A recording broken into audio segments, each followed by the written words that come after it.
all the peace and prosperity the Federation enjoyed, life in the Star Trek universe wasn't perfect. Interstellar wars to encounters with dangerous aliens often led to tragedy, but some of the worst such incidents weren't even intentional.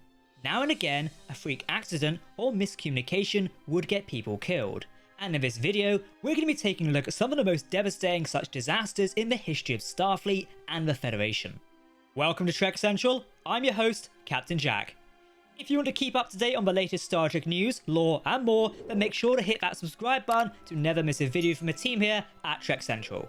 You can also follow us on social media for daily updates on the Star Trek universe. We're enjoying making these Star Trek videos on various topics, and we hope you are too. If you want to support their development, please join our Patreon via the link below. You'll get exclusive access to videos and events, as well as more Galaxy Class rewards. As always, please let us know your thoughts in the comment section below, because if you're talking about Star Trek, then we want to hear about it.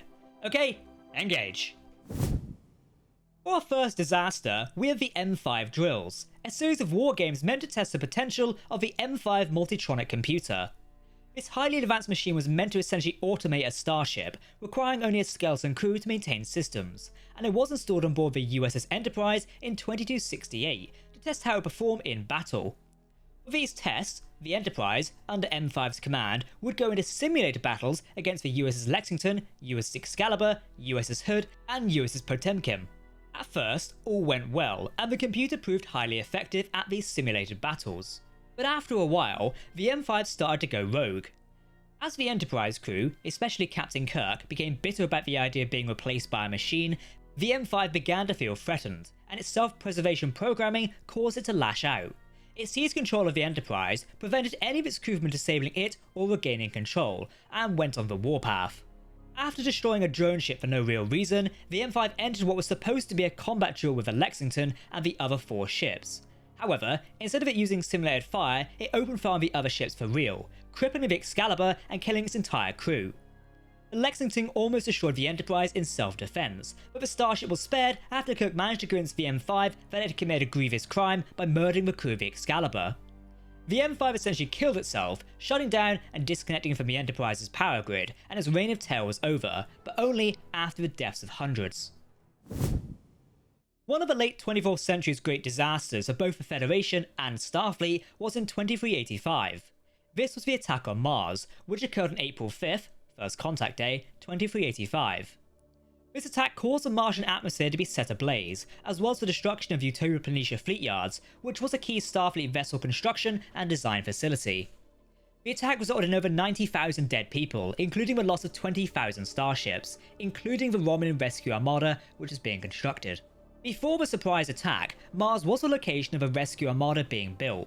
This saw the eventual construction of 10,000 warp-capable ferries, which would aid in the evacuation efforts of the Romulan Star Empire.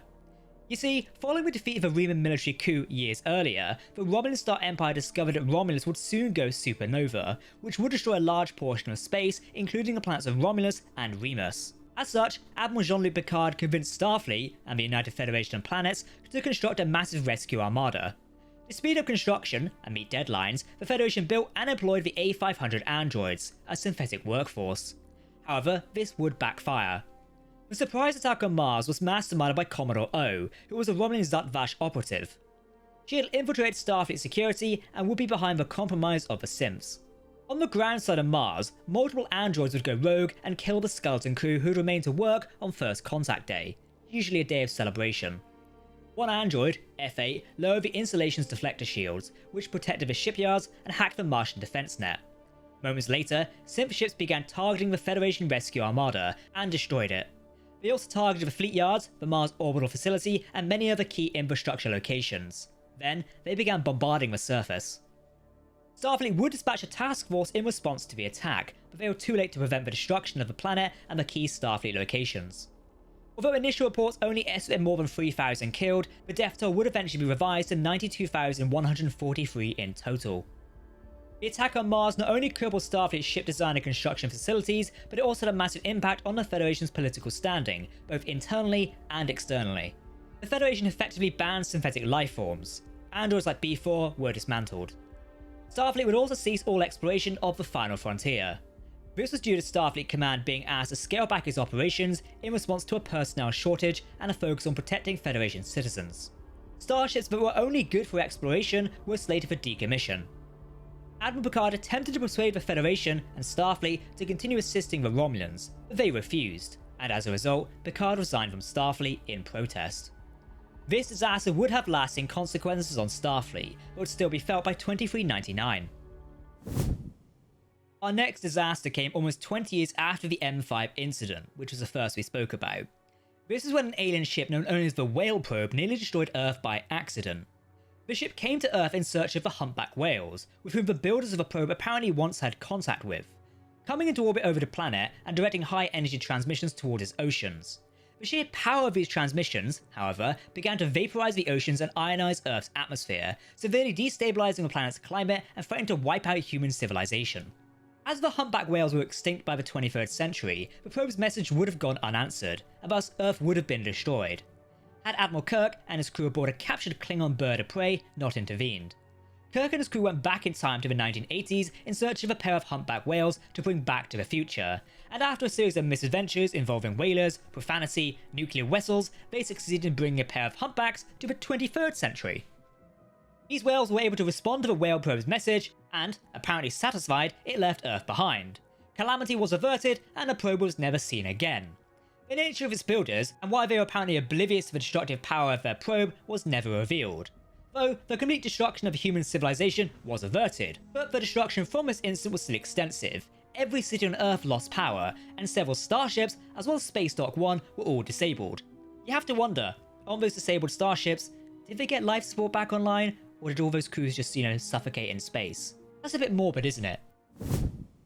Anyway, our next disaster was the loss of the USS Pegasus, one of the most shocking scandals in the history of Starfleet. In 2358, the Pegasus was a testbed vessel that regularly tried out new cutting-edge technology, but it was secretly testing a phase cloaking device, which would not only turn the ship invisible, but also intangible, altering the matter of the ship it was installed on to allow it to phase through other objects. This was illegal, as the Federation was banned from researching cloaking technology by the Treaty of Algeron, but the Pegasus was secretly tasked with doing it anyway. However, during the test of this device, an explosion in main engineering caused things to go sideways, causing the phase cloak to start to malfunction. Part of the crew, led by the first officer and chief engineer, mutinied in an attempt to shut down the illegal test, but they were too late to stop the ship from suffering critical internal damage. The captain and a few crew who had escaped believed the ship was destroyed as a result of a warp core breach, but this was not the case. Rather, the ship was simply crippled, drifting along cloaked until the cloaking device failed. At the time, the Pegasus was passing through an asteroid, so the device's failure embedded the ship into a rock. The remainder of the Pegasus crew died somewhere along the way. This incident was initially covered up, but the truth of the Pegasus incident ultimately came to light in 2370, when the USS Enterprise D discovered the ship and decided to expose the illegal test. All told, the disaster resulted in the death of 71 crew members on the Pegasus, and the test's violation of treaties with the Romulan Star Empire threatened to start a war that would kill many more. Above all, this incident was a blow to Starfleet's reputation, an unusual show of duplicity that went against the Federation's values. Our next incident sparked off an entire Star Trek series, the disappearance of the USS Voyager. In 2371, the Intrepid-class USS Voyager was pursuing the Maquis raider Valjean through the Badlands, only for both ships to be caught in a displacement wave, which moved the ships over 70,000 light-years away, into the depths of the Delta Quadrant. Voyager and Valjean were both heavily damaged, and their crews suffered significant casualties, forcing them to join forces. Valjean was abandoned, somewhat, and its Maquis crew came aboard the USS Voyager, which set off for home, aka the Alpha Quadrant. The Federation would write the Voyager off as destroyed, but instead the ship endured a long and arduous journey home through the Delta Quadrant, taking a number of shortcuts, having run-ins with all manner of hostile forces, from Kazon to the Borg, and such unknowable horrors such as nebula entities and Neelix's cooking. The Voyager lost many of its crew along the way, but in the end, after a 7-year journey, it finally made it home. Still, the loss of Voyager was a disaster. It deprived Starfleet of yet another ship just before the Dominion War, in which every starship counted, and it subjected the Voyager's crew to 7 years of hell, not just a year of hell. Strictly speaking, everything that goes on across Star Trek Voyager's 7th season is an extension of this very own disaster, making it easily the most complicated incident on our list today, but not exactly the worst disaster. They still survived. Next up, we have another AI uprising in this video, the rampage of a Texas-class automated starships in 2381. You think after the M5 incident, nobody would be wise enough to try this again. But anyway, this was a pet project of Vice Admiral Les Bonamingo. The Texas class was meant to take over second contact missions for the Federation, and to prove their worth, Bonamingo repeatedly set the USS Cerritos up to fail, so the Texas class could swoop in and save the day. This was only the latest in a series of misdeeds Bonamingo had committed as part of the class's development, as the Cerritos crew soon learned. After realizing that the crew could expose him for his crimes, Bonamingo gave the class prototype, the USS Aledo, full autonomy, so it could destroy the Cerritos, despite being warned that the AI commanding the ship was somewhat emotionally unstable. Instead, the Aledo killed the Admiral, activated its sister starships, and then went on a rampage. The Texas-class ships attacked Douglas Station and overpowered the Sovereign-class USS Van Citters, before the Cerritos was able to draw them off.